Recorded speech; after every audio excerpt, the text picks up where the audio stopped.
Hello, in this video I'm going to show you how you can pair your Technics earbuds with your iPhone. First of all, open this charging case and grab both earbuds.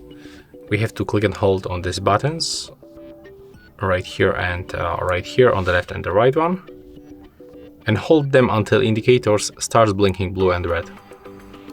Just like that. Now release the buttons, go to the settings, open the Bluetooth, turn it on, and from the devices select your Technics earbuds. And as you can see right now, we are successfully connected. There is also the application of the Technics, so we have to open the App Store.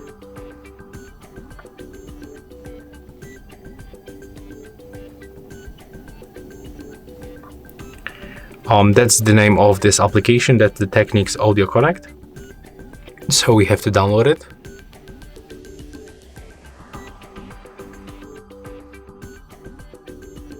Right now we can open, accept all these permissions,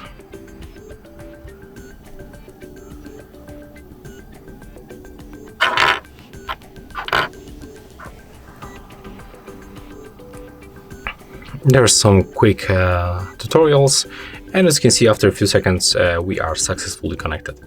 And that's all for this video. Hope you like it.